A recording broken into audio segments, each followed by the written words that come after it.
Baby Dynamite.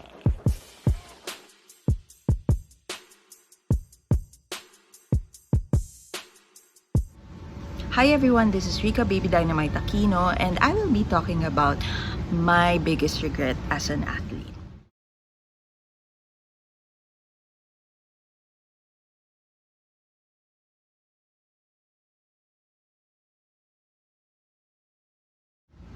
So, all of you guys who have followed my blog, alam ninyo na nag-start ako ng martial arts just 8 years ago.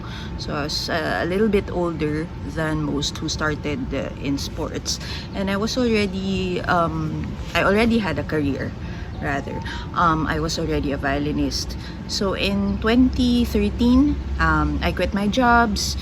And then I started martial arts. I started Muay Thai in 2013. And then a year after that, I already was eligible to compete. And so I competed in the national games. I competed in a lot of national competitions. And then after that, I ventured into mixed martial arts. So nakitrain ako sa Team Lakay. At the time, I was given the privilege to train with the great Coach Mark Sangyao and the rest of Team Lakay, and I learned so much from that experience. So after 2 years of training with Team Lakay, bumaba ulit ako sa Manila. And that was the time na discover ako ni Coach Florence Ferrer to be a boxer. So I started out my amateur boxing career. I competed twice in amateur boxing, and then after that, I became pro already. So in my 8 years of career as an athlete, my biggest regret actually is not starting early. You know, most athletes, they start out when they're young. Siguro young meaning 10 years old, 8 years old. Yung mga boxers sa probinsya, actually, they start very young, 6, 7, 8 years old. Dito sa Manila, you know, I could have started when I was in elementary or high school, but at the time that wasn't really my orientation. You know, I grew up as an artist. I had an artist mom, and my dad was an engineer. He was doing sports, but not really combat sports. So he was doing swimming.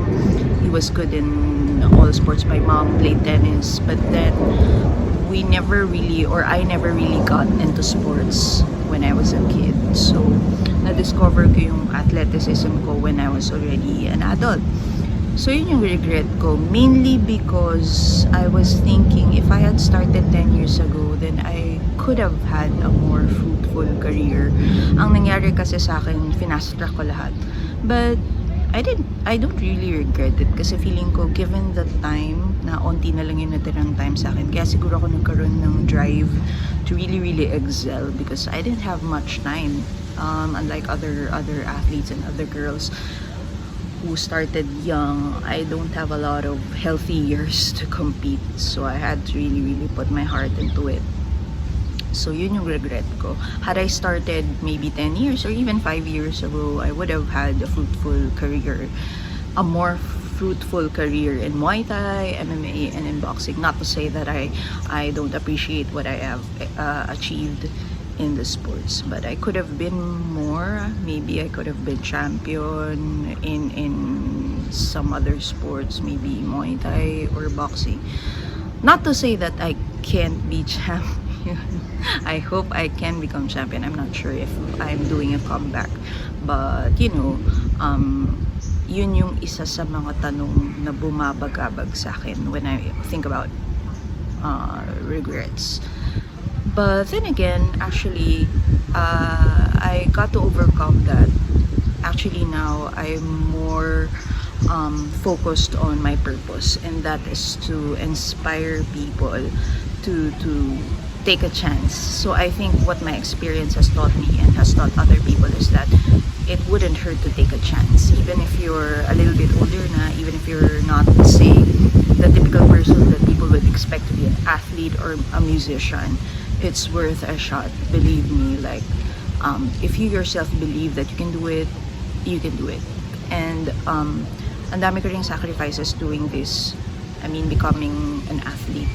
Kasi late na ako nag-start and I already had a career, so I had to start from zero and I had to give up so many things. but then again, it was all worth it. And I think what makes me happy now and what gives me purpose is knowing that I can inspire a lot of people. Actually, ang dami nang may message sa akin. Mothers, fathers, kids, teens, people in their late 20s, early 20s. And they tell me that I've somehow inspired them to try different things, to try sports, to try things that they otherwise wouldn't try because they're scared. So I've given them a bit of courage to get out of the box and just try. I mean, that's how I started out. You know, I just wanted to try it, and then eventually I set my mind to it.